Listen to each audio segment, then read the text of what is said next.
श्री इम्तियाज जलील जी।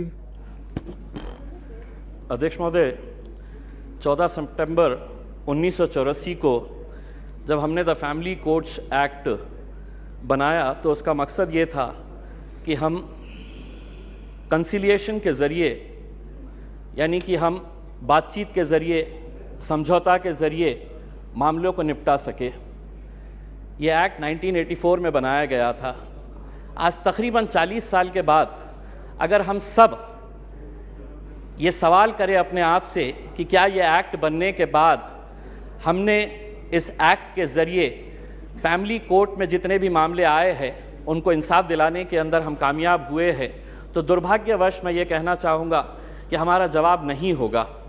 वरना आज 40 साल के बाद करीब 12 लाख जो फैमिली कोर्ट के मैटर्स है वो अदालतों के अंदर इंसाफ का इंतज़ार नहीं कर रहे होते। एक्ट बनाना बहुत आसान है, लेकिन एक्ट बनाने के बाद उसका इम्प्लीमेंटेशन हो रहा है या नहीं हो रहा है, ये भी इस सदन की जिम्मेदारी है कि इसके ऊपर नज़र रखना।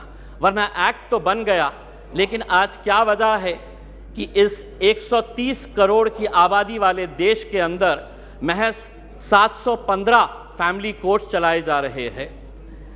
मैं फैमिली कोर्ट का मकसद, मंत्री जी, मैं आपका ध्यान इस बात के ऊपर आकर्षित करना चाहूँगा। अध्यक्ष महोदय, फैमिली कोर्ट्स का मतलब सिर्फ ये नहीं है कि पति पत्नियों का विवाद, कि बच्चा किसके कब्जे में जाएगा, बच्ची किसके कब्जे में जाएगी, एलिमनी की अमाउंट कितनी होगी, कब दी जाएगी, कैसे दी जाएगी, घर किसके कब्जे में जाएगा, किसके हिस्से में जाएगा। फैमिली कोर्ट्स का मतलब हम सिर्फ यही समझते हैं, और बहुत सारे जितने भी सम्मानीय सदस्यों ने कहा है, इन्हीं का उदाहरण दिया है। मैं मंत्री जी आपसे हाथ जोड़कर विनती करना चाहूँगा, हम एक ऐसे समाज के अंदर रहते हैं जहाँ एक नई संस्कृति को हम देख रहे हैं कि हमारे बूढ़े माँ बाप जिन्होंने हमें पाल पोस कर बड़ा किया है, जब वो बूढ़े हो जा रहे हैं तो इस देश के अंदर बहुत सारे ओल्ड एज होम्स खोले जा रहे हैं, वृद्ध आश्रम खोले जा रहे हैं। क्या इनके लिए कोई कानून है कि जिन माँ बाप ने अपने बच्चों को पाल पोस कर बड़ा किया है, जब वो बूढ़े हो गए, बच्चे की शादी हो गई, तो बहू को माँ बाप पसंद नहीं आ रहे, अपने सास ससुर पसंद नहीं आ रहे, बेटा अपने माँ बाप को बोझ समझ रहा है, और एक दिन दोनों बेटा बहू अपने बूढ़े माँ बाप को उठाते हैं, ले जाते हैं, और जिस तरह घर का कचरा उठाकर हम बाहर फेंक देते हैं, तो हम उन्हें ओल्ड एज होम में ले जाकर छोड़ दे रहे हैं।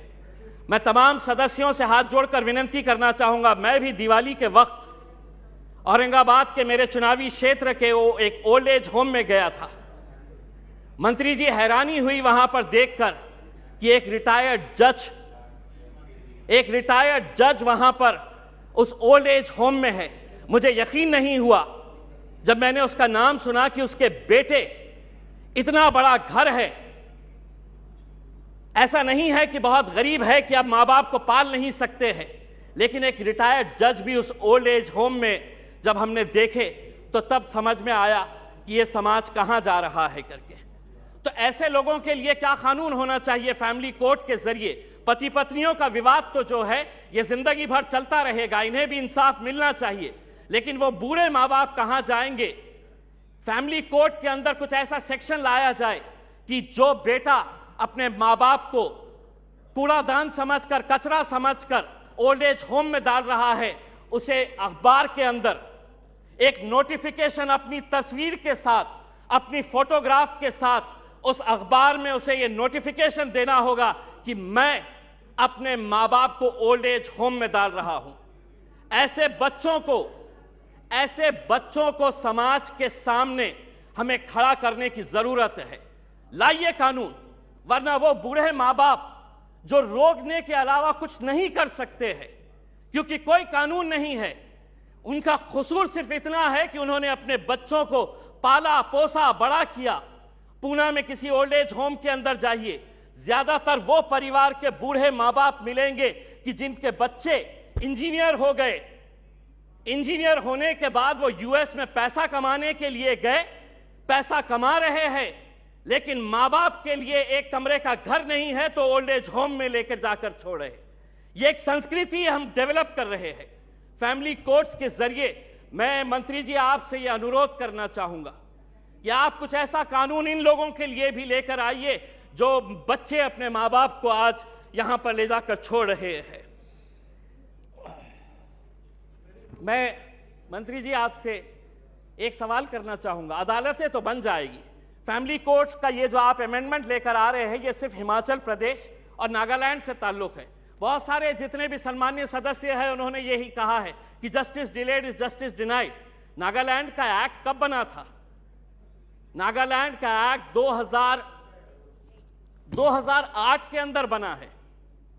अगर यहीं पे अगर हम इतना डिले कर रहे हैं कि पुराने फैसले जो विदाउट पार्लियामेंट के पास किए गए हैं, आज अगर इतने सालों के बाद हम ये अमेंडमेंट लेकर आ रहे हैं कि नागालैंड के 2008 के बाद जितने भी जजेस ने फैसले दिए हैं रेट्रोस्पेक्टिव इफेक्ट से हम इसको आज के दिन पास कर रहे हैं, यानी कि गलती अगर हमारे पास से ही हो रही है तो हम उन अदालतों से कैसे इंसाफ की गुहार लगाएंगे? अदालतें एक्ट बनाना बहुत आसान है। मैं मंत्री जी, आप कुछ दिन पहले औरंगाबाद आए थे, वहां पर आपको लॉयर्स एसोसिएशन ने एक मेमोरेंडम दिया है। अगर से महाराष्ट्र की अदालतों की अगर हम बात करते हैं, 91 sanction post of high court जजेस है।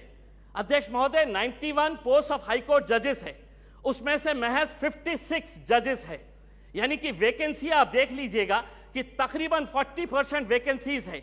अब मैं आपको अंदर की बात बताता हूं, हाई कोर्ट के जजेस जब अपॉइंट किए जाते हैं तो सुप्रीम कोर्ट का कॉलेजियम इसे डिसाइड करता है। यह पूरा सुप्रीम कोर्ट के कॉलेजियम ने अपना रिकमेंडेशन दे चुका है। क्या वजह है कि सरकार ने इसे इतने सालों से रोक रखी है? क्यों नहीं? आप अगर ये मानते हैं, सभी लोग कह रहे हैं कि पेंडिंग केसेस है, तो सरकार की क्या मजबूरी है कि हाई कोर्ट के जजेस जब सुप्रीम कोर्ट कॉलेजियम ने रिकमेंडेशन भेज चुका है तो सरकार क्यों रोक रही है?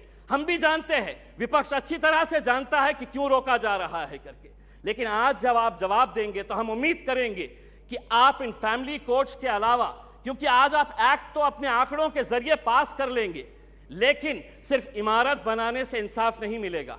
उस इमारत के अंदर उस कुर्सी के ऊपर बैठने वाले, ये सदन कोई मायने नहीं रखता है अगर वो ये स्पीकर की कुर्सी खाली रही तो। वो स्पीकर की कुर्सी जितनी महत्वपूर्ण इस सदन के लिए है, उसी तरह अदालतों के अंदर जजेस की कुर्सी भी बहुत मायने रखती है। लेकिन अगर आप ये मानेंगे कि नहीं, इतने करोड़ केसेस पेंडिंग है, तो कौन उसका निपटारा करेगा? आप ही करेंगे मंत्री जी, आप ही को करना है। और अगर सुप्रीम कोर्ट कॉलेजियम ने अपना महाराष्ट्र के जजेस का रिकमेंड कर चुका है तो सरकार उसे क्यों रोकी है, इसका जवाब भी आपको देने की जरूरत है। आपने एक ट्रिपल तलाक का कानून लेकर आए थे, इसके जरिए ये भी फैमिली कोर्ट का मैटर है। मैं आपसे पूछना चाहूंगा, उस वक्त फैमिली जब ट्रिपल तलाक का मामला आया था तो बहुत सारे लोगों ने चीख चीख कर कहा था कि हमें मुस्लिम बहनों के साथ इंसाफ करने की जरूरत है। आज वो फैमिलीज भी आपसे पूछना चाहती है, ये एक्ट आपने बनाया आंकड़ों के जरिए, हमारे विरोध होने के बावजूद आपने एक्ट बनाया। अब आपकी जिम्मेदारी है ये बताएं कि एक्ट बनने के बाद कितनी मुस्लिम बहनों को आपने इंसाफ देने का काम किया है, ये उम्मीद करते हैं। धन्यवाद, थैंक यू। हमारे यहाँ फर्नीचर, पलंग, सिंगारदान, सोफा सेट, अलमारी, डाइनिंग टेबल, कंप्यूटर टेबल और दीगर कंपनियों के फर्नीचर दस्तयाब है। प्रोप्राइटर मौलाना मोहम्मद शबीर अहमद साहब, deluxe furniture mall and home appliances, fruit market के सामने, माल्टीगिरी रोड, कामठा, नांदेड़। चिकन मंदी, मटन मंदी, Arabian dishes, Chinese dishes, Hyderabadi दम बिरयानी, ईरानी चाय खाने के शौकीन हजरात के लिए दस्तयाब है। इस रेस्टोरेंट में बैठने के लिए कशीदा खूबसूरत नशिस्तों का एहतमाम। Alburaq family restaurant, DK complex, Deglunaka, Nanded. हमेला खवातीन और औरतों के दिगर अमराज, बांझपन के इलाज के लिए, फैमिली प्लानिंग की मशवरात के लिए, बेहतरीन आलात की सहूलत में, नॉर्मल और ऑपरेशन से बच्चों की पैदाइश के लिए और ज़चगी के साथ साथ औरतों के दिगर अमराज के इलाज के लिए खुसूसी नज़्म। केरला के मल्टी स्पेशलिटी और गवर्नमेंट हॉस्पिटल के तजुर्बेकार doctor Khan Sara Nudrat, Maveen maternity and nursing home, Chawalwala complex, SBI bank के ऊपर, देगलुनाका, नांदेड़। अस्सलाम वालेकुम, मैं अखिल मिर्जा। हमें उम्मीद है कि आपको हमारा चैनल अच्छा लगता होगा। लेटेस्ट न्यूज अपडेट के लिए देखते रहे नांदेड़ उर्दू न्यूज, और न्यूज के पसंद आने पर लाइक, शेयर और सब्सक्राइब करना ना भूलें।